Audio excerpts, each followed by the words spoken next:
Alors, salut cinquième. Donc aujourd'hui, on va travailler avec les polyèdres. Nous allons reconnaître différents polyèdres, pyramides et prismes, et reconnaître le développement de ces figures. Alors, on va commencer.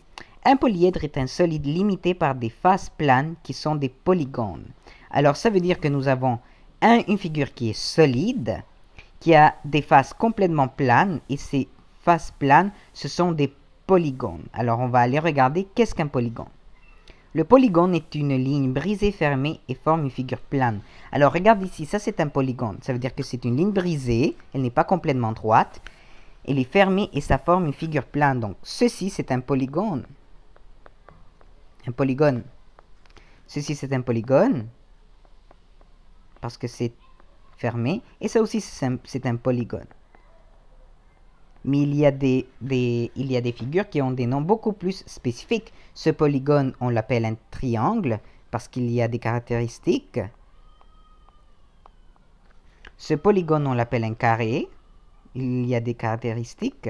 Et ce polygone, il n'y a pas un autre nom parce que il est extrêmement random. Ok, alors c'est quoi un polygone? Excuse-moi, c'est quoi un polyèdre? Je m'excuse. Un polyèdre. Donc, qu'est-ce qu'un polyèdre? Donc, premièrement, c'est un solide, c'est en 3D.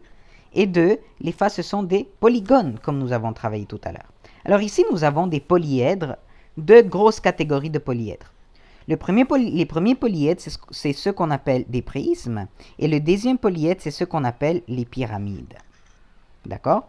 Il y a aussi d'autres polyèdres qui ne sont ni des prismes ni des pyramides, mais qui ont d'autres sortes de faces. Mais pourquoi on va travailler ces deux-là? Parce qu'ils ont des noms spécifiques à cause de caractéristiques spécifiques.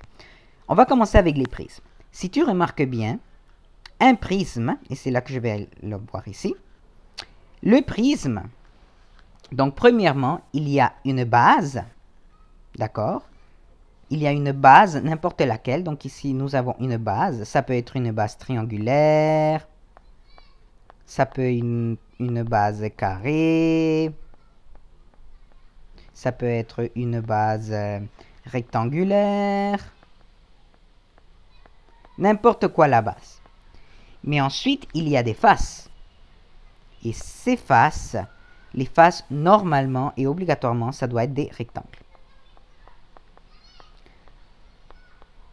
Les faces doivent être des rectangles. Alors, on va aller regarder, on va se donner un exemple. Regarde tous les prismes qui se trouvent ici.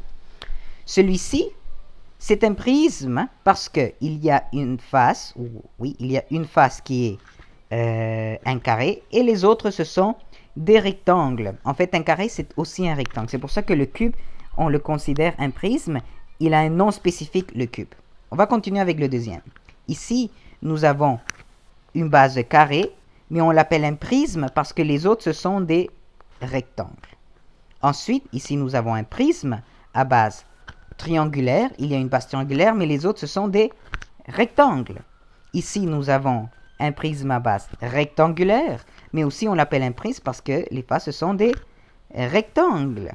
Regarde ici, on a un prisme à base pentagonale parce qu'on a un pentagone, et on l'appelle un prisme parce qu'il y a des faces rectangulaires. Et ici, on l'appelle aussi un prisme à base hexagonale parce que la base est un hexagone. Et on se retrouve avec des faces rectangulaires. Alors, c'est ça qui est un prisme. Un prisme a des bases n'importe lesquelles, triangulaires, carrées, rectangulaires. Mais toutes les faces, ce sont obligatoirement des rectangles. La pyramide, au contraire, la pyramide, elle a ce qu'on appelle une base. On a la base ici. La base, elle peut être n'importe laquelle. Donc, si on écrit ici base, elle peut aussi être une base. Ça peut être une base carrée. Ça peut être une base rectangulaire. Ça peut être aussi une base pentagonale, etc. Ensuite, nous avons ce qui sont toutes les faces. Si tu remarques une pyramide, dans les faces d'une pyramide, elles sont triangulaires.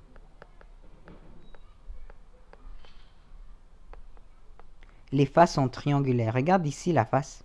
Triangulaire. Triangulaire, ce sont des triangles. C'est ce qui le forme. C'est ce qui fait en sorte que ça s'appelle une pyramide. En plus, il y a obligatoirement un sommet.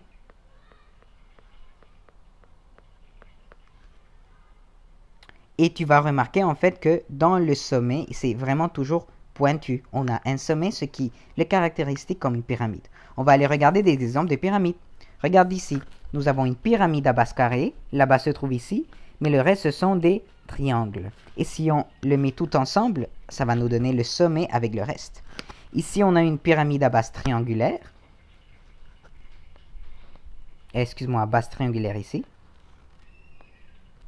Mais le reste, ce sont des triangles. Super.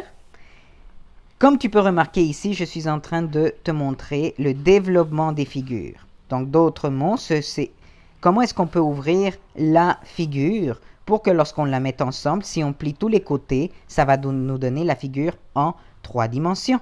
Donc, c'est pour ça que nous avons le nombre de faces. Nous avons le nombre d'arêtes, que c'est chaque côté. Ça, ce sont des arêtes. Nous avons aussi le nombre de sommets. Ça veut dire que ce sont les points vraiment qui...